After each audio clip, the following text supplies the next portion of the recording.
The first sign that Reese Lawson was in serious trouble came when his boots sank into the purple mud of Epsilon 9, sending him sprawling face first onto the alien terrain. He spat out a mouthful of the bitter soil and scrambled to his feet, his heart pounding as he heard the telltale squelching sounds of pursuit. The expedition had gone wrong from the start, but now it had turned deadly. Come on, Reese muttered to himself, checking the atmospheric scanner strapped to his wrist. The oxygen levels were dropping as the planet's weird day-night cycle approached its twilight phase. He had maybe 4 hours before he'd need to find shelter or risk exposure to the toxic nighttime gases that swept across the lowlands. 3 days earlier, the survey ship Horizon had deployed Reese and 4 other scouts to map the unexplored regions of Epsilon 9, a planet that Earth's coalition of United Systems had marked for potential colonization. Its atmosphere was nearly breathable for humans with minimal filtration, and initial scans showed abundant water and mineral resources. The perfect candidate for humanity's ever-expanding reach into the stars. What the scans hadn't shown was that Epsilon 9 was already inhabited. Reese checked his pack as he trudged forward. Food rations for 2 more days, water purifier, emergency beacon that had been damaged in the initial attack, standard issue blaster with only 18% charge remaining, and a large canister of salt. The salt had been a personal addition. Standard field kit didn't include it, but Reese never went on an expedition without it. His old commander had taught him that trick years ago during the Martian outpost crisis. Salt had multiple uses: preserving food, cleaning wounds, creating makeshift water purifiers. A versatile survival tool that most scouts overlooked. But now, it might be the only thing keeping him alive. Reese paused at the crest of a small hill, scanning the horizon with his binoculars. The landscape of Epsilon 9 was strangely beautiful rolling purple plains dotted with crystalline formations that refracted the light of the system's twin suns. In the distance, he could see the massive structure that had been his team's undoing. They had thought it was a natural rock formation at first. Captain Miyamoto had ordered them to investigate it as a potential base camp location. None of them expected the structure to open up and disgorge dozens of the planet's native inhabitants. Reese had been the only one to escape. A distant rumbling sound made him drop to his stomach. He peered over the edge of the hill, focusing his binoculars on the valley below. 3 large transport vehicles were moving across the terrain, each one crawling on 6 massive treads that seemed to flow rather than roll. Inside the transparent domes that topped each vehicle, Reese could see them, the aliens. They called themselves the Sliveen. At least that's what Reese had gathered from the limited translation his neural implant had managed to process before he fled. Humanoid in general shape, but with smooth, glistening skin that seemed to be permanently coated in a thin layer of mucus. They stood nearly 7 feet tall with 4 upper limbs and 2 sturdy legs. Their faces were almost featureless except for 4 small eyes arranged in a diamond pattern and a mouth that seemed too wide for their narrow heads. But the most disturbing thing about the Sliveen wasn't their appearance. It was their companion species. Reese shuddered as he caught sight of one of the beasts trailing behind the last transport. It looked like a giant slug, easily 20 feet long and 5 feet tall at its highest point. Its body was a mottled gray-green, covered in pustules that periodically released clouds of spores. 6 eye stalks rose from its head, swiveling independently to scan the surroundings. But most terrifying were the rows of razor-sharp teeth that lined the circular mouth underneath its body. The locals called them Gravetchers. Reese had seen one devour Private Chen in seconds, dissolving him with some kind of acid before sucking up the remains. Reese patted the canister of salt in his pack and began plotting a route that would keep him downwind of the search party. The Horizon wasn't due to check in for another 3 days. If he could evade capture until then, there was a chance the ship would send a rescue team when they couldn't establish contact. As night began to fall, Reese found shelter in a small cave formed by 2 overlapping crystal formations. He set up his portable air purifier, which would filter out enough of the toxic night gases to keep him alive until morning. Then he sat at the entrance, watching as the strange purple sun of Epsilon 9 dipped below the horizon, casting long shadows across the alien landscape. His neural implant pinged, indicating it had finished analyzing some of the Sliveen language it had recorded during the initial encounter. Reese activated the playback, hoping for information that might help him survive. Unexpected presence. Human explorers, warning to the Council. Prepare defenses. Standard stuff, nothing he hadn't already guessed. The Sliveen had been surprised by their arrival but quickly organized a response. What interested Reese more was understanding their relationship with the Gravetchers. Were they pets? Weapons?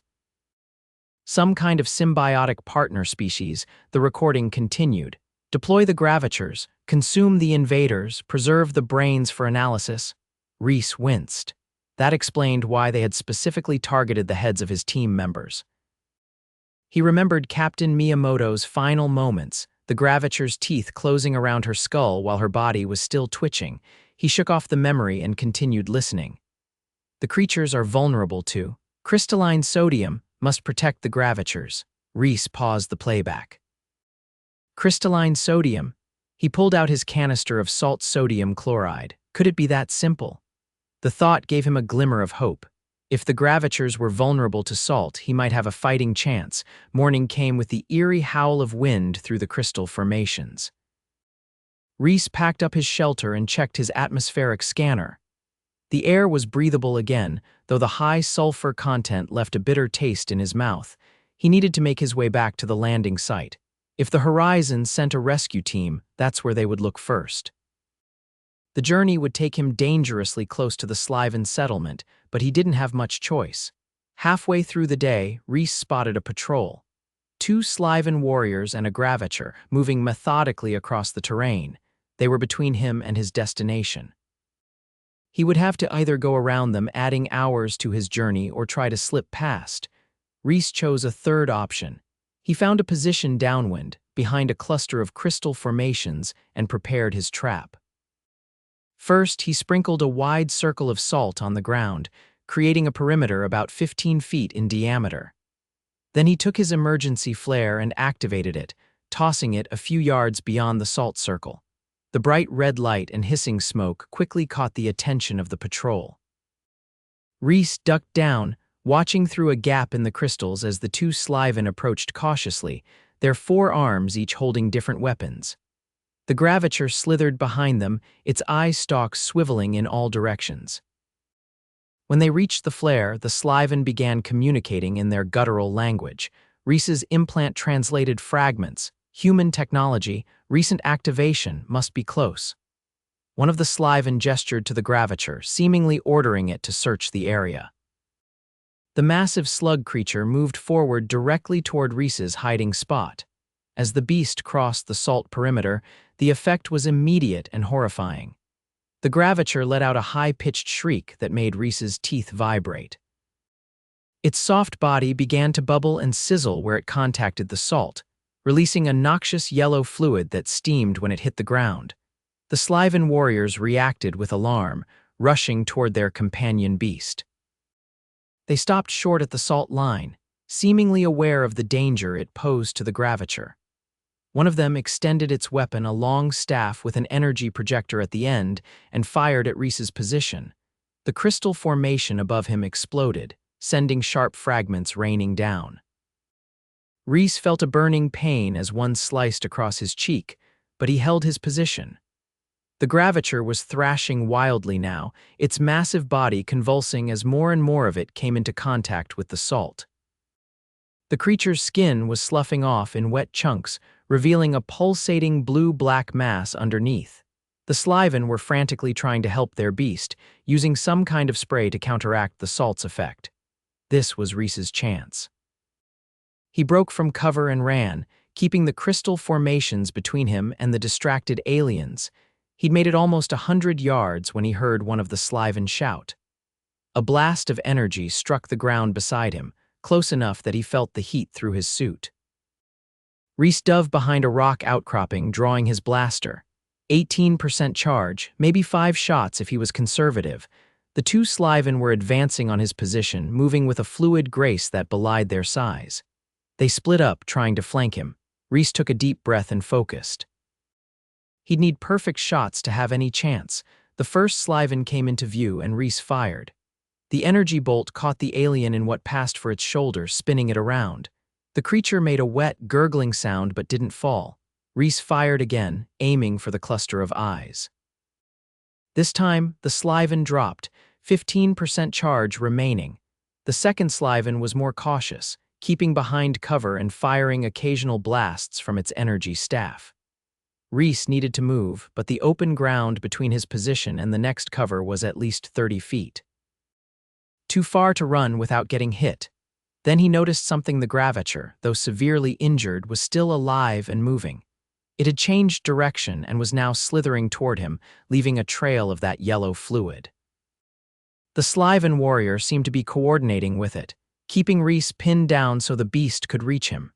Reese quickly reached into his pack and grabbed a handful of salt. He waited until the Gravetcher was within 10 feet, then threw the salt directly at its front section. The creature reared up, exposing its circular maw lined with teeth. When the salt hit, the reaction was even more violent than before. The Gravetcher's entire front section seemed to collapse in on itself, the flesh dissolving into a bubbling mass. Using the distraction, Reese broke cover and ran. The Sliveen warrior fired, but the shots went wide.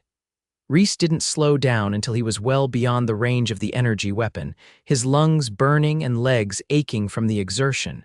He'd survived the encounter, but not without cost. His salt supply was significantly depleted, and his blaster was down to 12% charge.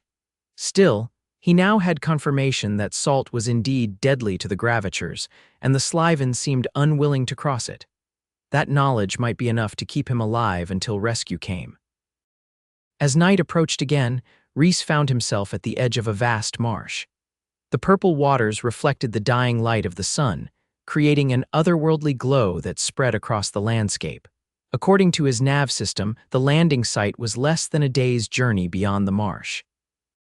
But crossing it in the dark would be suicide, and going around would add at least 2 days to his journey.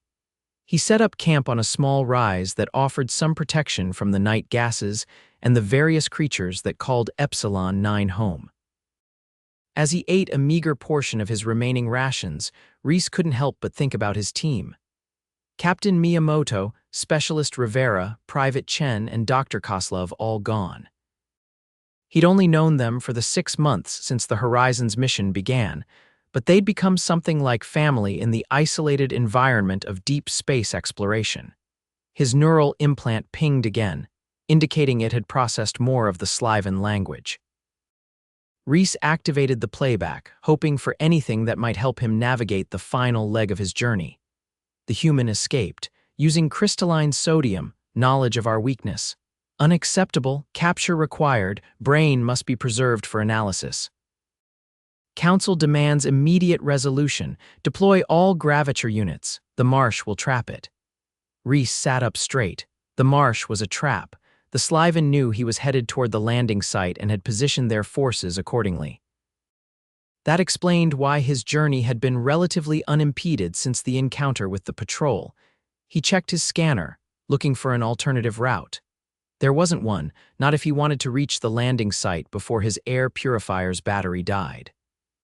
He'd have to risk the marsh, but not in the way the Sliveen expected. Reese spent the night preparing. He fashioned a crude raft from crystal fragments and the emergency thermal blanket from his pack. It wouldn't support his weight for long, but it might allow him to cross the deepest parts of the marsh without leaving a trail. He also divided his remaining salt into small packages using torn pieces of his emergency blanket, creating makeshift grenades that he could throw at approaching Gravetchers. Morning revealed the true scale of the challenge. The marsh stretched for miles, a vast expanse of purple water dotted with strange floating plants that opened and closed like breathing lungs. The surface was deceptively still, but occasionally something large would move beneath, creating ripples that spread across the water. Reese activated his scanner's thermal imaging. It immediately lit up with signatures, dozens of them, moving beneath the surface of the marsh. Most were small, probably native wildlife, but several were massive. Gravetchers waiting for him. He had to find another way. Reese scanned the horizon and noticed something he'd missed before. On the far side of the marsh, barely visible in the morning haze, was a series of what looked like elevated paths, bridges, or walkways of some kind. If he could reach them, he might be able to cross without entering the water at all. The closest access point was about 2 miles along the marsh's edge. Reese set off immediately, keeping to high ground where possible and moving quickly but quietly. His scanner showed no Sliveen activity in the immediate area, but that didn't mean they weren't watching. When he reached the access point, Reese understood why the Sliveen had chosen this planet. The bridge was actually a living organism, a massive vine-like structure that grew from one side of the marsh to the other, creating a network of elevated pathways. The surface was covered in a tough, bark-like material that provided solid footing, while smaller tendrils extended downward into the water, presumably drawing nutrients. Reese tested his weight on the nearest vine bridge. It held firm, barely flexing under his boot. Taking a deep breath, he stepped fully onto the living pathway and began making his way across the marsh. From his elevated position, he could see much more of the surrounding area. The marsh was even larger than he'd initially thought, stretching for miles in every direction. In the distance, he could make out structures, Sliveen buildings made of the same crystal-like material that dotted the landscape. He was halfway across when his scanner beeped an urgent warning. Multiple large heat signatures were converging on his position, moving rapidly through the water. Reese quickened his pace, but the vine bridge only went so fast. He could see splashes now as the Gravetchers moved just beneath the surface, their massive bodies displacing the purple water. One of the creatures surfaced directly beneath the bridge, its eye stalks swiveling to focus on Reese. With a horrible tearing sound, it thrust forward, its circular maw closing around a section of the vine bridge just 20 feet behind him. The living bridge shuddered and began to sag as the Gravetchers' digestive acids went to work. Reese ran now, abandoning any pretense of stealth. Ahead, he could see where the vine bridge connected to solid ground, just 100 yards more. Another Gravetcher surfaced, this one attempting to climb onto the bridge itself. Its massive weight caused the structure to dip dangerously, and Reese had to grab a tendril to keep from falling. He pulled one of his salt packets from his belt and threw it directly at the creature's face. The effect was immediate and devastating. Where the salt made contact, the Gravetcher's skin bubbled and dissolved, exposing the blue-black tissue beneath. The creature recoiled, shrieking in that high-pitched way that made Reese's head throb. It fell back into the water with a massive splash, sending waves across the marsh, but more were coming. Reese could see at least 5 more Gravetchers converging on the bridge, along with what looked like Sliveen transport vehicles approaching from the far shore. He was running out of time. The bridge behind him collapsed as another Gravetcher tore through it. Reese felt the structure beneath his feet begin to tilt. He was going to fall into the marsh, right into the waiting maws of the beasts. In desperation, he grabbed the remaining salt packets and his blaster. 10% charge, maybe 2 good shots. He aimed at the nearest Gravetcher as it rose from the water and fired. The energy bolt struck the creature directly in one of its eye stalks, causing it to thrash wildly. Reese fired again, this time hitting its mouth. The Gravetcher sank beneath the surface, trailing yellowish fluid. The vine bridge gave way completely. Reese leaped forward, throwing himself toward the shore. He landed hard on the edge, his legs still dangling over the water. A Gravetcher surged upward, its maw open to engulf his lower body. Reese threw his last salt packet directly into its mouth. The creature's reaction was catastrophic. Its entire head seemed to implode, the flesh dissolving faster than Reese could comprehend. The Gravetcher sank back into the marsh, convulsing violently as the salt spread through its system. Reese pulled himself fully onto the shore, his breathing ragged. His left leg was bleeding where a crystal fragment had embedded itself during his fall, and his ribs ached from the impact. But he was alive, and the landing site was less than a mile away. He limped forward, using his blaster as a makeshift crutch. The pain in his leg was intense, each step sending fresh waves of agony through his body. But he couldn't stop now. The Sliveen transport vehicles were already adjusting course, heading toward his position. As he crested a small rise, Reese saw at the clearing where the Horizon's shuttle had dropped them 5 days earlier. The landing markers were still there, blinking steadily to guide any returning craft.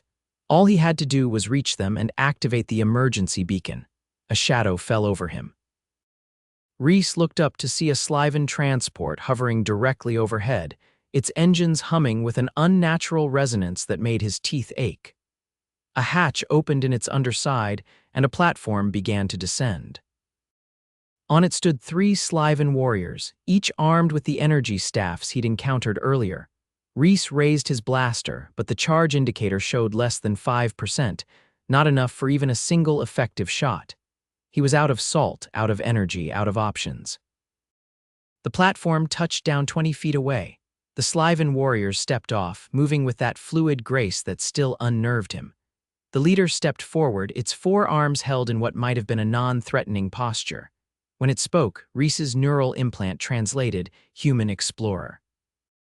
"You have caused much damage, many Gravetchers dead. How did you know of their weakness?" Reese straightened up, trying to ignore the pain in his leg. If he was going to die, he'd do it standing.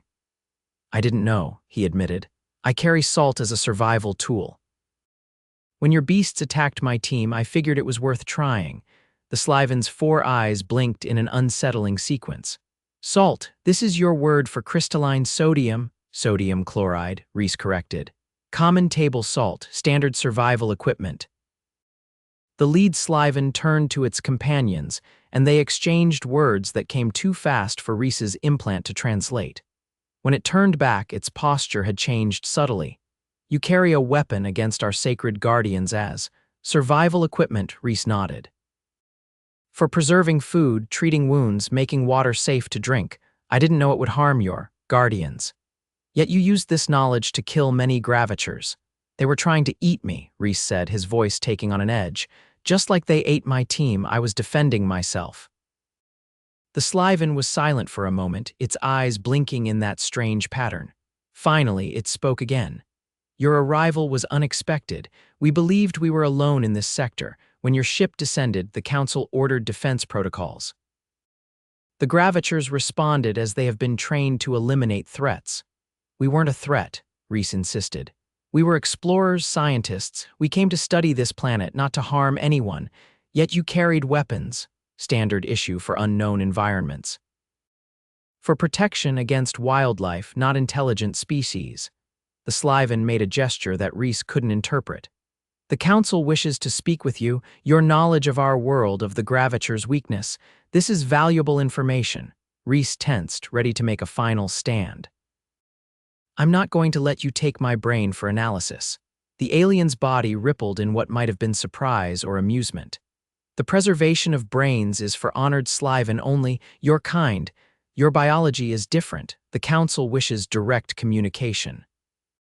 Before Reese could respond, his scanner beeped urgently. He glanced down at it, then up at the sky. A bright light was descending rapidly, a shuttle from the horizon. The rescue team had arrived. The Sliveen warriors also looked up, their postures shifting to what Reese recognized as combat readiness. The leader raised a hand, signaling them to hold. "More of your kind come. Is this an invasion force?" "No," Reese said quickly. "It's a rescue mission. They're coming to find out what happened to us." The lead Sliveen seemed to consider this. "If what you say is true, that you are explorers and not invaders, then perhaps there is no need for further conflict, but the Council must be satisfied of your intentions." The shuttle was close now, its engines creating a downdraft that whipped the purple vegetation around them. Reese could see weapon ports on its underside, standard defensive measures, but potentially provocative in the current situation. "Let me talk to them," Reese suggested. "I can explain what happened, arrange a proper diplomatic meeting. There's no need for more deaths on either side." The Sliveen leader blinked its 4 eyes in sequence again, then nodded a surprisingly human gesture. "You may communicate with your kind." But know that if they show hostile intent, the Gravetchers will be released in numbers you cannot imagine. Reese nodded.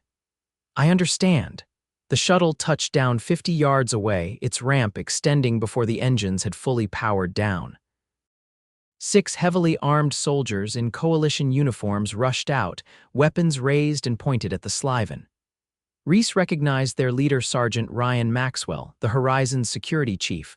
Hold your fire, Reese shouted, stepping forward with his hands raised. They're not attacking. Maxwell approached cautiously, his rifle still trained on the Sliveen.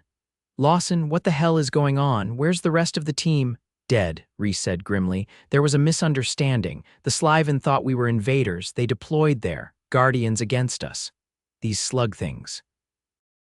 Maxwell jerked his head toward a nearby marsh where several Gravetcher eye stalks were visible above the surface.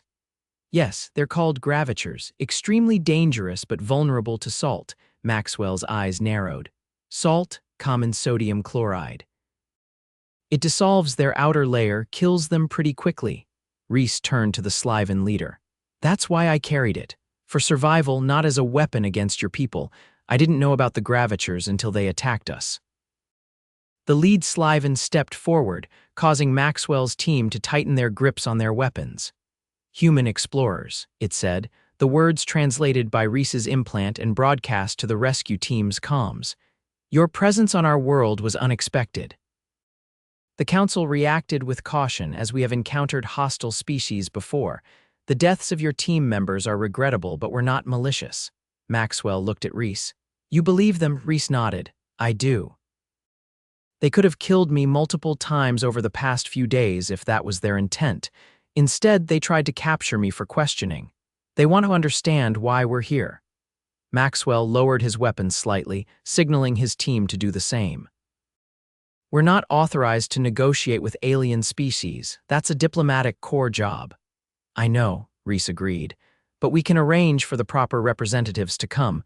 In the meantime, we establish basic communication, agree not to kill each other. Seems like a good start. The sergeant considered this, then nodded. Captain Alvarez will want a full report, and she'll need to inform coalition headquarters. Tell her I recommend establishing formal diplomatic contact, Reese said. The Sliveen have technology we haven't seen before, and they've clearly been in this sector longer than we have. We have a lot to learn from each other. Maxwell nodded, then turned to one of his team members. Henderson, contact the Horizon. Tell them we've found Lawson and established non-hostile contact with the local sentient species. Request diplomatic protocols be initiated.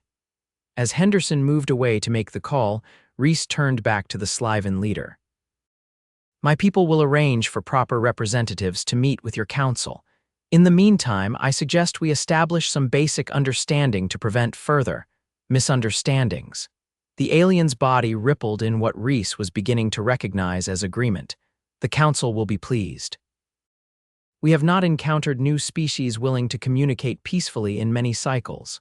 We're explorers, Reese repeated. We seek knowledge, not conquest. Yet you carry weapons that can kill Gravetchers, the Sliveen observed. Reese patted his empty salt canister. As I said, for survival. Not specifically designed as weapons against your guardians. That was an unfortunate discovery. The Sliveen made a gesture with its upper limbs. Perhaps not unfortunate. The Gravetchers have few natural predators on our world. Knowledge of their vulnerability is closely guarded, your discovery. It suggests possibilities. What kind of possibilities? Reese asked, curious despite his exhaustion and pain. The Gravetchers serve us well as guardians, but their appetites can be difficult to control. Methods to restrict them without harming them would be valuable. Reese considered this. Salt in small amounts might be uncomfortable rather than lethal. You could create barriers, containment areas. The Sliveen's eyes blinked rapidly. Yes, this is the kind of exchange the Council will value, knowledge for knowledge. Maxwell approached again, his posture more relaxed now. The Horizon confirms. They're contacting coalition headquarters for diplomatic protocols. Captain Alvarez says to tell you good work, Lawson. She also says to get your ass back to the ship for medical treatment before you bleed out on an alien world. Reese looked down at his leg, suddenly remembering the injury. The adrenaline had been masking the pain, but now that the immediate danger had passed, it was returning with a vengeance. Your physical form is damaged, the Sliveen observed. Our healing methods would not be compatible with your biology, but we can provide safe transport to your vessel. Maxwell looked skeptical, but Reese nodded. Thank you. I think I'd appreciate that. The Sliveen leader made another gesture, and the transport vehicle above them descended further. The Council will prepare for formal communication with your leaders. Until then, we will maintain peaceful observation. Reese was helped aboard the Sliveen transport by Maxwell and one of his team members. As they lifted off, heading toward where the Horizon's shuttle had landed, Reese looked down at the alien landscape below. The purple marshes, the crystal formations, the strange beauty of Epsilon 9, it was all so different from Earth, yet now it represented something profound. Humanity's first peaceful contact with a truly alien civilization in this sector of space. Maxwell sat beside him as a medic worked on his leg. So, Salt, huh? That's how you survived out there for 5 days with those things hunting you, Reese nodded, wincing as the medic applied antiseptic to his wound. Just regular table salt. It dissolves their outer layer, exposes the vulnerable tissue underneath. They die pretty quickly after that. And you just happen to be carrying salt in your field kit. That's not standard issue. Old survival trick, Reese explained. Multiple uses, preserving food, treating wounds, creating makeshift water purifiers. My old commander taught me that during the Martian outpost crisis. Maxwell shook his head, impressed. Well, it saved your life and potentially opened diplomatic relations with a new species. Not bad for 5 days' work. The transport settled gently beside the Coalition shuttle. As Reese was helped toward the ramp, the lead Sliveen approached him one final time. Human Reese Lawson, it said, using his name for the first time. The Council will remember your actions. You killed our guardians, but only to defend yourself. Then you chose communication over continued conflict. This wisdom is rare among new species we encounter. Reese nodded. We have a saying on Earth, first contact defines the relationship. I'd rather start with understanding than with war. A wise philosophy. The Sliveen extended one of its upper limbs, holding what appeared to be a small crystal. A token for the Council when your diplomats arrive, present this. It will ensure respectful reception. Reese accepted the crystal, feeling its cool weight in his palm. Thank you. I'll make sure it reaches them. As the shuttle lifted off, carrying Reese back to the Horizon and the medical treatment he desperately needed, he looked out the viewport at the alien world below. Somewhere down there, a Sliveen was probably explaining to its council how a human scout had survived against their fearsome Gravetchers with nothing but a canister of salt and quick thinking. He smiled despite the pain. The mission had cost 4 lives, good people who deserved to be remembered. But their sacrifice might lead to something unprecedented, peaceful relations with an advanced alien civilization. And all because Reese Lawson never went on an expedition without his salt. 3 months later, Reese stood in the observation lounge of the diplomatic vessel Concordia, watching as it approached Epsilon 9. His leg had healed, though the doctors said he'd always have a slight limp from the nerve damage. Small price to pay for survival. Ambassador Alina Velez stood beside him, studying the approaching planet. It's beautiful, she admitted, in an alien way. Wait until you see the marshes up close, Reese told her, and the crystal formations at sunset. There's nothing like it in Coalition space. Velez nodded, then held up the crystal the Sliveen had given him. And you're certain this will help with the negotiations? The Sliveen value symbols, Reese explained, repeating what he'd learned during the intensive briefings. That crystal represents the Council's acknowledgement of peaceful intent. It's as much a treaty document as anything we might draft. And the salt, she asked, gesturing to the specialized containers being prepared by her staff. You're sure this is the right approach? Reese nodded. The Sliveen value their Gravetchers, their sacred guardians in their culture, but they also recognize the need to control them. Offering a humane method to do so without killing them will be seen as a gesture of good faith. The ambassador studied him with a thoughtful expression. You know, Lawson, the diplomatic corps could use someone with your instincts. Once these negotiations are complete, you might consider a transfer from exploration to diplomacy. Reese smiled. I'll think about it, but for now, let's focus on making this first official contact a success. As the Concordia began its descent toward the Sliveen capital, Reese couldn't help but reflect on how a simple survival tool, a canister of salt, had changed the course of human-alien relations in this sector of space. Sometimes the smallest things made the biggest difference. And he'd never go on another expedition without salt.